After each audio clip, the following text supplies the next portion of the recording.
He has a record of 51-5. Hails from Philadelphia, Pennsylvania, and he truly is a legend. Yes, that is Bernard Hopkins. Yes.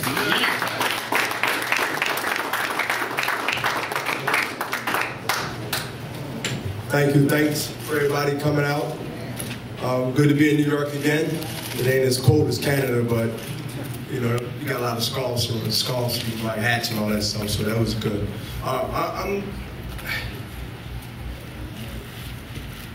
This is one of the greatest motivations for me. To be in this position all these years. Some of the writers that's here, as I see, basically heard a lot of my press conferences. And this was a little different. Why? Because of the situation. The situation that I'm in right now is to make another chapter come to fruition. This is not given to an athlete all the time, or a boxer, or any athlete in any sport.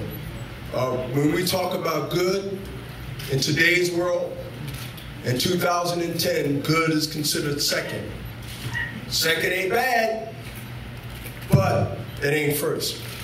And so now the stakes in the bar are set so high that you gotta be more than average to be able to get somebody even to look at you and keep their attention on you.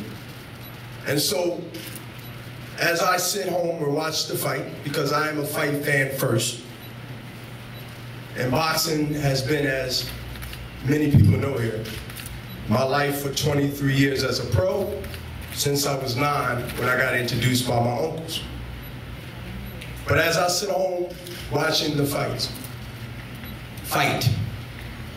I see Pascal and I see Chael Sonnen. Now, a lot of writers in here wrote about Chael Sonnen and Bernard Hopkins, and certain things were said, and I respect that.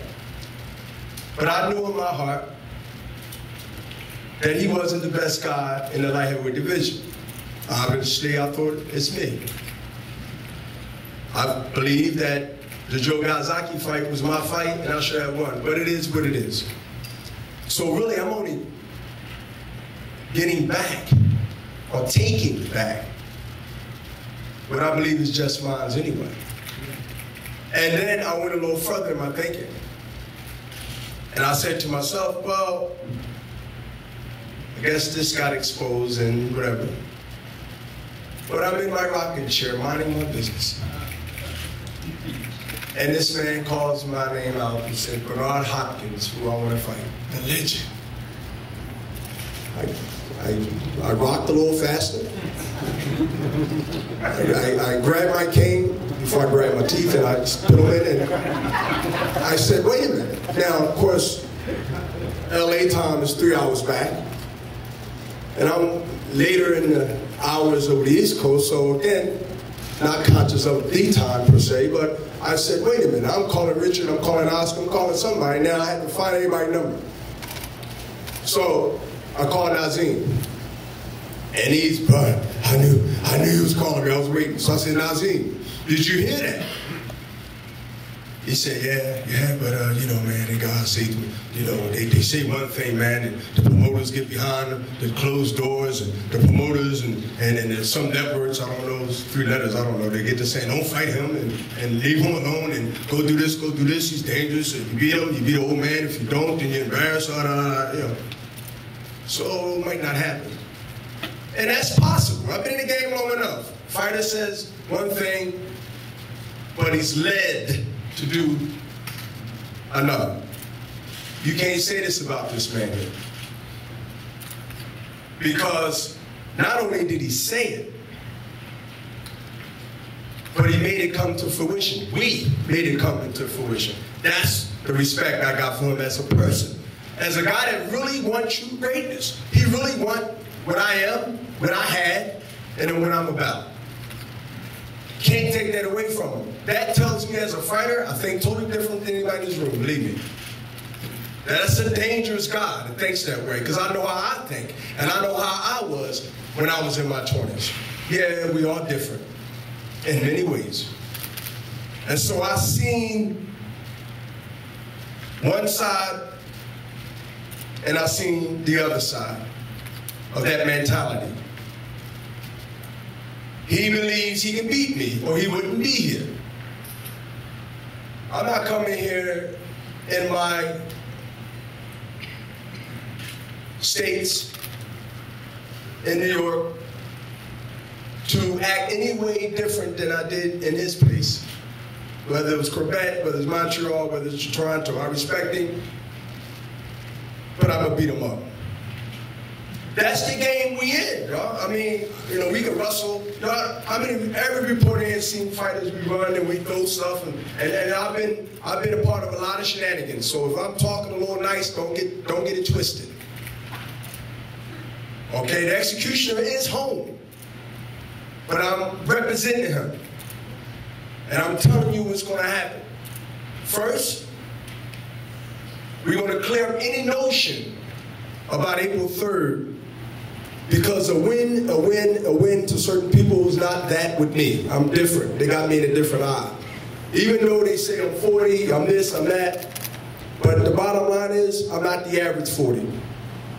And I think that people should be conscious of, just because they feel they're younger or they're 40 and they feel a certain kind of way because they ain't take care of themselves, that doesn't mean I feel that way. I am an antique car that's old in age, but not old in wear and tear. And y'all gonna see a young Bernard Hopkins, but you're gonna see a student get schooled. And only time will tell if Pascal don't become a victim of the Jermaine Teller era, the Kelly Pavlik era, and the many, many more that stood in the path of the wrath of me, or he's home, the executioner. They've never been the same. Bernard Fernandez wrote about it.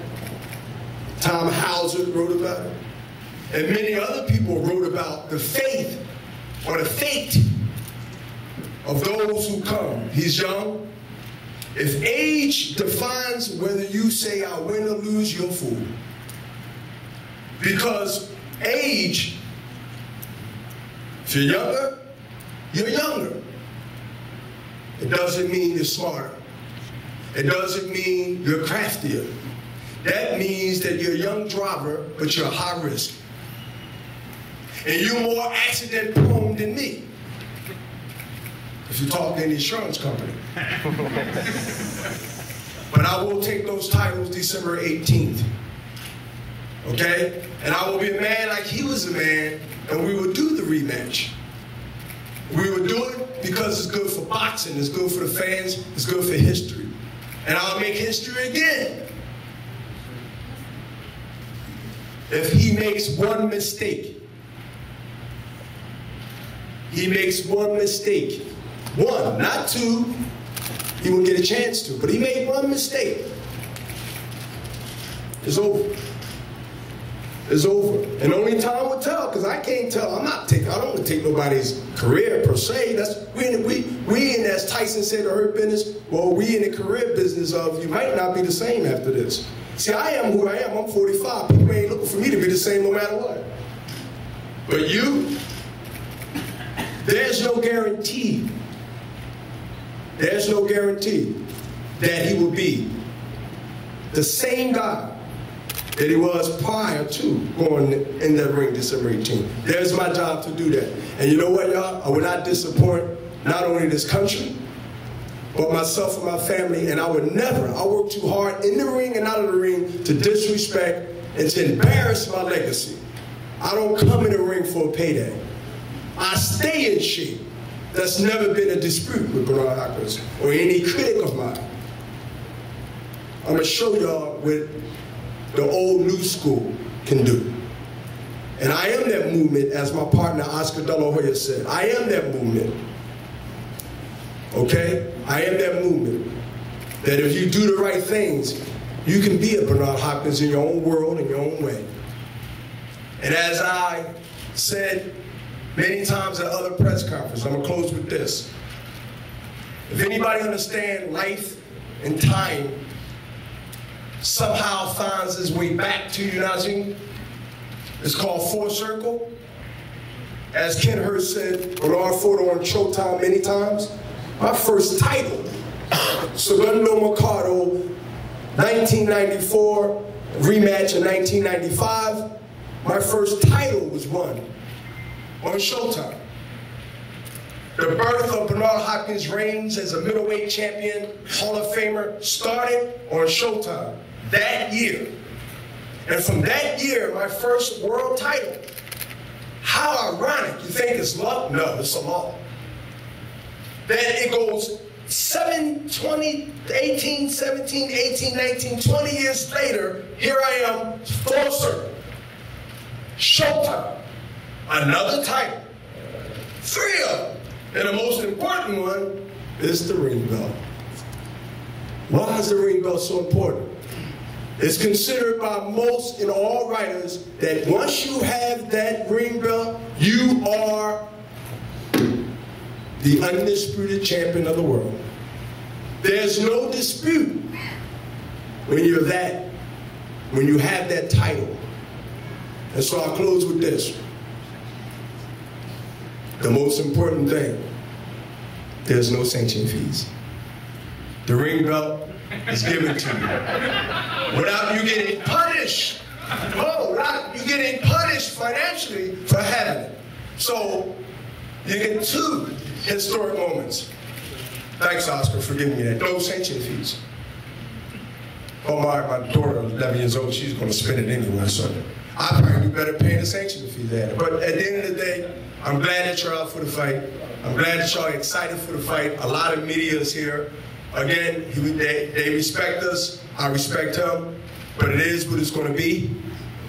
Thank you for being patient. And watch history. Watch history, because it won't happen all the time. I'm not saying it won't happen. I'm saying that, I mean, look how long for it to happen now. We're talking George Foreman. You know how many years that was when he beat Michael Moore? I remember that fight. He was getting lit for 9-8 rounds. And George Foreman did the 1-2, and it was over. And as Jim Lampley said, it happened. It happened. It happened. 3 or 4 times. That quote. It's going to happen. Thank you.